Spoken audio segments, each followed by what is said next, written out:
Let's see who else we got on here.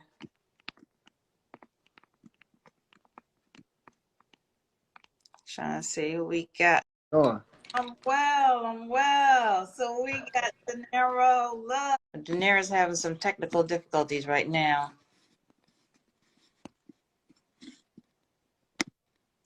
So I'm gonna jump to Shetty.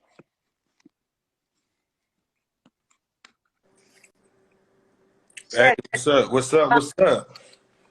We got Ohio House.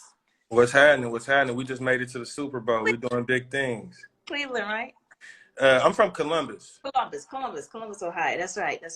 Yes. So I know you've been doing a lot on the clothing side as well as the music side. So you have some artists. I want you to talk about, like, what would you say is some of like the major challenges that you've experienced working with artists? So one of the most major challenges I've experienced working with artists is getting them to understand the importance of promoting and getting them to understand the importance of, like, this is a business. Like, a lot of artists are like just so creative, like they really don't realize, like, we in this to make money, and it takes a lot for you to break through like as an aspiring artist. Like, I mean, the competition is fierce, and for the most part, like a lot of artists just get so caught up on the creative side, they really don't realize, like, it's a lot of business that go into it. And if you really want to be successful, like, you got to have your business all the way in order from the beginning. Yeah, so I tell artists, it's the business of music. Not the music business. It's the business of music. Yes. All about business. Absolutely. Business, music. Absolutely. And like, just working with artists in the past, like, that's what my biggest challenge has been, like, just really, like, getting them to understand, like, yo, this is a real business. Like you have to market. Like, McDonald's didn't come McDonald's by not marketing. Like, now, if you think of all the times you done seen the McDonald's commercial in your lifetime, that's why McDonald's is McDonald's. Like, you know what I mean? And if you're a new artist, like you have to market. It's and like a lot of these rappers in particular, like they might be in the streets, they hustlers, whatever the case may be. And like, this is an analogy that, like, I'm actually editing a YouTube video right now. I'm about to start a YouTube page, but this is the analogy that I put together. It's like, yo, if you got the best dope, if you a hustler, you got the best dope on the block, but you just got to the block and don't nobody know you, and it's 100 other niggas on the block selling dope or selling whatever they selling, like, you gonna have to get out here and let these people know that you got the best dope, which equals to giving samples out. If you ain't gonna give samples out, you're gonna have to pay somebody to give samples out. And that's the equivalent of the music industry. Like, now, I mean, the music is your product. So if you ain't gonna get out here and be the person like, hey, I'm rap, follow me, stream, share, like, subscribe. If you ain't gonna do that to every person you encounter every day, you're gonna have to pay somebody to do it. And I mean, and it's super easy in this day and age. I think that artists are not out there promoting their own music. Why do you think they're not doing that? Why do you think they're not doing it?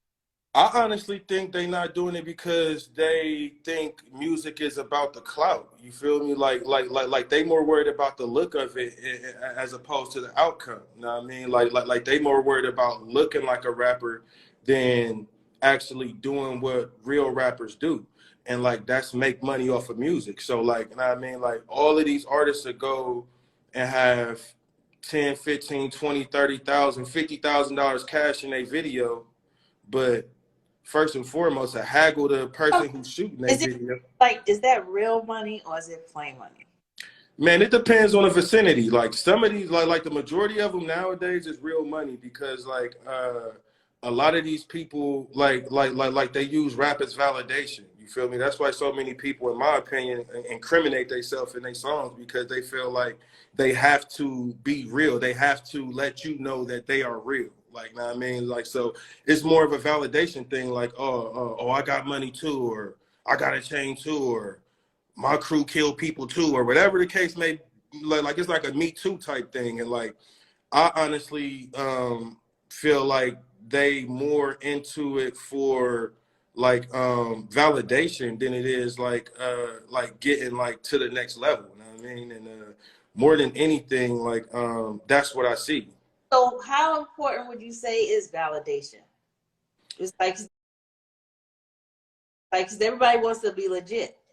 Man, it all boils down to what's within, because like now I mean one of my biggest things is like nothing external can validate who I am internally. So it's like if you know who you are, it like I heard this a while ago from a real wise man. It's like, okay, a BMW is still a BMW, no matter if it got a flat tire, if it need a new transmission, if it got a broken window, whatever. No matter what, it's still a BMW. That don't take away from it being a BMW. Like now, I mean, you might have to fix a few things, put the paint where it ain't, but like for the most part, just because a few things are out of order, it doesn't take the validity away from the whatever car it is. So like with that being said, like it all boils down to what you believe in and what's within you. If you validate yourself, like you're not going to need validation from external people or platforms, whatever the case may be. It's going to be like more or less like this is what it is. I'm trying to link with people who want this vibration, and if it ain't for you, it ain't for you. And like that's where a lot of artists like missed the whole memo, because they trying to conform to what they think is popping. So What would you think? What would you say is missing in the industry today? I would say education, like education. Like now, I mean, we living in an era where it's cool to be dumb. You feel me? Like people like think it's just cool. Like the dumber shit you do, the more attention you get. So it's like people think like it's cool to be dumb, and like it's really not. Like now, I mean, and one of the biggest things that I think is missing from the game is like people really being like educated and reading, and like now, I mean, I'm glad we on here because like I really got a real big bone to pick with like United Masters, you know what I mean? And like just for the simple fact, I deal with a couple of artists who on there, and it's just like if a lot of artists was informed about what they really signing up for with the terms and conditions, a lot of artists wouldn't be on United Masters right now. You feel me? Because a lot of people don't. You have the duty to read. Yeah, exactly. So it's like I feel like that's what's really missing. Like artists not. The law doesn't, you know, it's you have the you can make a valid contract at 18. So if you fail to read the terms and conditions of the contract, that's on you. So if the information is out there, and if Nah, you absolutely right, and like that's what I feel like missing from the game. I Like, read it for you, I mean, you can't blame the company. no, you can't blame the company, but you can blame like the only thing that you can blame is the artist. Like, now I mean, like it's 100% on them. So like my bone to pick is I can't say with United Masters, it's with the artist. Know what I mean? Because like at the end of the day, like if you really um if you really about your business, like you gonna read stuff and So what I tell people is nothing is free in this business. yeah. So whenever something seems too good to be, it usually is. Yeah, So it's really up to you to read the fine print, because that's usually where the information is. It's in the details. definitely. Definitely. And yeah, I think that's what missing. That's what's missing. Like artists really don't look at themselves as businesses. Artists don't plan, like they don't plan their career. They don't plan their campaigns. They don't plan like for nothing. They don't set goals. They don't say like, oh, I want to have 100,000 followers by this date, or I want to get to 1 million streams, or I need to find out what these labels are looking for to really like be on the radar. A lot of them is just shooting blind and like just freestyling, literally, like they freestyle on their tracks and they freestyle their career, they freestyle life, and it's just like it's like no structure, and like that's yeah, I think that's really what's missing. Like artists really taking the due diligence to know that they are like a real business, and like I mean, you really gotta like do the work, like you gotta do the work and just Yeah, really. I tell artists, look, to this business with the mentality that it's about just releasing music and going on tour, you are a business. You're a commodity. You Yeah. are, and you have Yes. to move throughout the industry as such. Because from the moment that you have released material, there is money that's being exchanged. What Yes. I find is a lot of artists are not registered to collect their royalties. They don't have a company, so they're exposing themselves to liability. Yes. They don't know the first thing about publishing. They don't understand that the music that they're selling has two sides. You have the sound recording side and you have the musical composition side, and they both generate their own separate revenue. They're two different revenue streams, and they don't know where to collect the revenue from. So, I mean, it's just really problematic. Just like you said earlier, the education is missing. But you also have artists that are just not interested in learning the business. It's more so just putting the songs out there. Yeah. And you, And they'll be the main ones in the end, like after a song blow up and they shit one right in the beginning, like, oh, they robbed me. Oh, they shady, they this, they that. And it's just like a lot of these like independent artists is so scared of contracts and just talking contracts and all this shit, but they don't really know that's what really protects you. Like that's like that, and like the pen is mightier than the sword. the whole thing regarding 360, I hear artists say, oh, well, I don't want to sign a 360, but they don't understand what a 360 means. So it's they just hear the term 360, but they don't know what a 360 means. Hey, can you unpack it a little bit? Because there's a few people that I know that just came into the room, man. And there's a few artists in here that I really want to know what, like the dynamics of a 360 and just really just hearing it from the source. Now, I mean, and for anybody who don't know, this is Bernie. This is my attorney. I love her to death. She's super sharp. And like anything she's saying, take heed to it. Like anytime she's on live, I'll always hop on. So I'm going to let her just tell y'all a little bit about what 360 deals.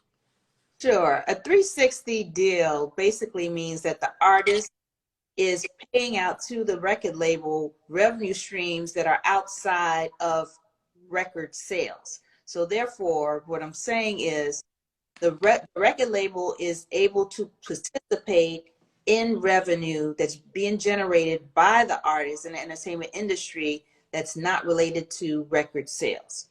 So what do I mean by that?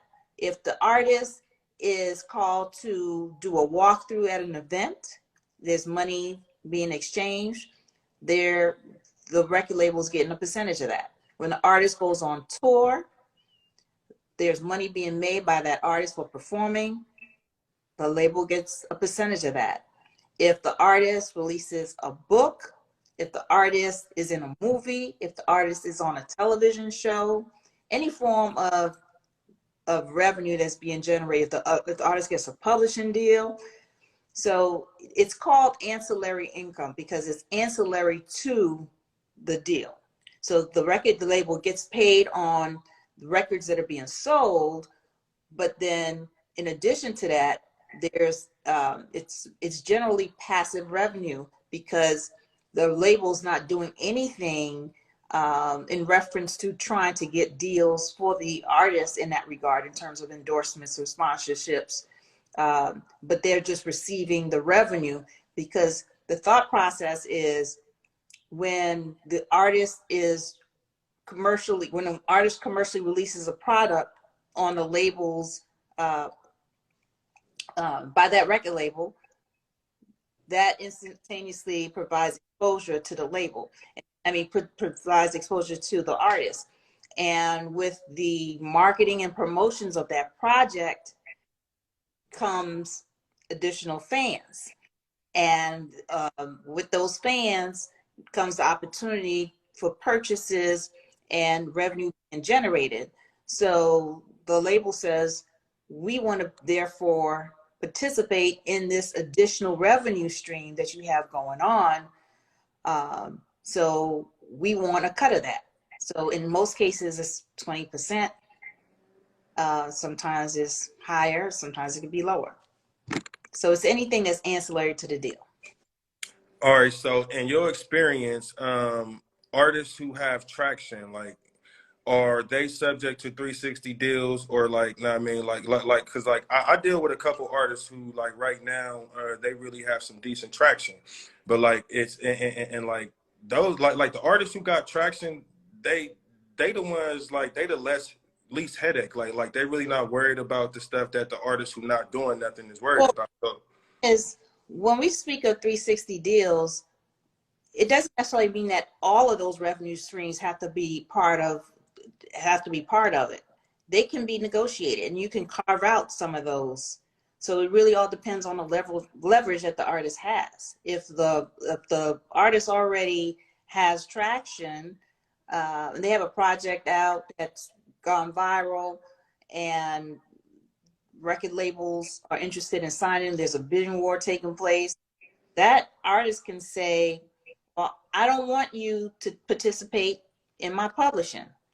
Or if you want to participate in my merch deals, I need you to bring these merch deals to the table. Anything you bring to the table, then you can get a cut of. So it's, I mean, there are ways that you can work through that, but you have to do it with leverage. If you don't have leverage, it's more difficult.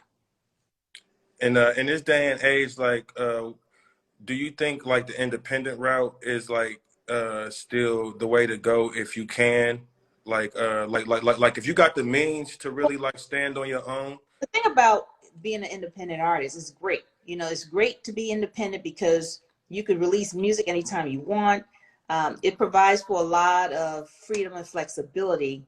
And, you know, you create when you want, you release when you want. You don't have anybody putting you on a production schedule, say, oh, you have to wait for the next 2 months because we have all these projects ahead of you. And you don't have the issue of possibly being shelved because maybe something didn't work out between you and the label head, and they say, oh, I don't like you, or I'm going to show you, and I'm not going to release your project until you start acting right. You know, that kind of stuff does happen. So with an independent situation, though, however, it's extremely expensive. One of the most important aspects of moving forward in the entertainment industry is the marketing and promotions. And a lot of artists can't afford that. To promote one record is going to cost you at least $150,000 to do it right. Hold up, say that one more time for the people. Promote one record is going to cost you at least $150,000 to do it right. And that's without question. And the average person does not have that to put in a record. So when it comes to getting a deal, however, you know, these labels, they're machines, and then it's a multi-billion-dollar industry. And that is one of the most important aspects for the artist, more so important than the advance that you get in your pocket. You know, I tell artists, you should be, you should want to have these labels put the money behind your project, or, you know, ask for what's called a drawdown, where you're able to have a say in how this money is being used on the marketing side. Because to be honest, marketing is where a lot of the hidden costs are. And Yes. it's really important for the label, I mean, for the artist to know what that label is doing with their project, and that there's no finagling taking place. Definitely. So it all boils down to, like, if you got a strong marketing game, that's going to give you leverage in the door. But ultimately, like, the labels are there because of like the high cost of like the entry, like the entry level of the game. Like, Yeah, I mean, they're the machines. They have the opportunity to get the music out before all the, you know, to all the marketplaces. The other thing is they have the relationships. They have the proper partnerships. So it's just a conversation for them. Whereas with independent artists can't get through certain doors. Those doors are not going to open for them. It doesn't matter how successful you get as an independent artist. If you don't have the proper relationships, those doors are going to stay closed. So that's, you know, one of the reasons why, you know, majors still have a place today, and you can't just totally cross them out. Definitely, definitely, definitely. Well, yeah. I truly enjoyed chatting with you, and yeah, I'm working on my YouTube channel to do some content to educate the artists. Like that's literally what I'm doing over here. I'm about to show you, like, literally editing some content right now to like really like educate these artists on like what they really need to do to really like make a wave and just like not be on a hamster wheel with this music industry because And I tell artists, it really all depends on what you want to do. yeah, you're right. Some artists don't care anything about going on Jimmy Kimmel or, you know, getting that television exposure, or those corporate partnerships, you know, getting a deal with a car company like Ford or Lincoln, anything like that. You know, I mean, that's where the real money is. Yeah, But you don't care about that. You just want to put music out there, and just speak with your music, then that's fine. You can stay independent. Is you know, but most artists, they have high aspirations for themselves, and they want to take it to the next level.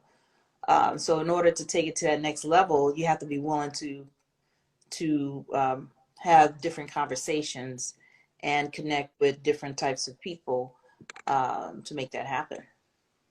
definitely. And I got a quick question about publishing. So like for independent artists, like have like where do like a lot of the like the bulk of like publishing money come from for like independent artists? Because I know we talked a few days ago and you said like that comes from like TV appearances, like radio and things of that nature. So Well, for not TV appearances, syncs. yeah, Sync. syncs, syncs, yeah. So if you can get your music on television commercials, on TV shows and movies, for example, if your song is placed in the beginning of a movie or at the end of a movie, that could be $100,000 right there. Okay, so all right, so I got a scenario for you. So say for instance, I personally shot a movie, and like me, Shetty the Don, I shot a movie. I want to say that's considering that you that movie has that budget. You know what I mean? It's one of those bigger budget films, major studio, not an independent. You know? Okay, so like so that 100 grand would come from like an MGM or something, or somebody like that who's paying like they got okay, we got 250,000 for the music of the movie. We got like a couple million for the actors, so that's where that money would come from, right? Correct. Exactly. Got Yes. Yes. So like if I was to sell like or if I was to get like something like I shot on Netflix or something like that, the like the royalties that would come from like something like at the beginning or the front wouldn't be as great as if like that initial payment that come from the budget, right? Yeah. Well, the thing is, it all depends on. Every film has a budget, okay, and within that budget, you have line, you have the top of the line, bottom line items for that budget, for that movie budget, and you have what's called low budget films, and then you have the customary high budget films. So depending on what the budget is will determine what they can pay for music production, if that makes sense. So when it comes to Netflix, um, you can't just say because it's on Netflix, then it's a small budget or lower budget. It really all depends. You got major films that are being released on Netflix. Got you. Got you. And like what would be like the easiest route for somebody to like get tapped in with a music supervisor or somebody that could like get them like get their music into a movie or something like that? Well, the easiest way is the internet. You just go, or you know, the thing is when you're watching movies, if you're if you're a movie buff, you watch the end credits and you just see the names. They list everybody. Yes. to see who is listed as the music supervisor, or you can search the internet and find, just tap in the name of those companies and search for the music supervisor and just reach out. I tell people, just reach out. A lot of deals come from just reaching out. A lot of people just don't know how to make the contact. If you reach out, you can make a contact because these companies are always looking for music. Got you, got you, got you. Well, yeah, it definitely was a pleasure speaking with you, man. We're gonna have to do this one more time. I really enjoyed this, and I think a couple of my followers really got some valuable information from us chopping it up. It's really about giving information. That's what I do. I want to make sure I educate the public as much as possible. That's why I'm in this space, because I'm very passionate about it. I'm passionate about creative people, and I want to make sure that they're well versed in the business that they're in, because I understand the importance of business, and you have to really hone in on that if you want to be successful. Because there's nothing like having a successful career, making a lot of money, but then you don't see it because it wasn't properly collected.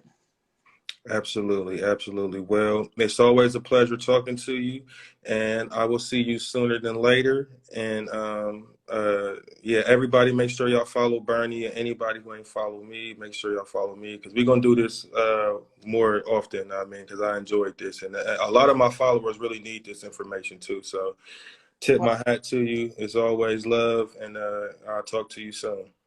Yes, great. It's a pleasure.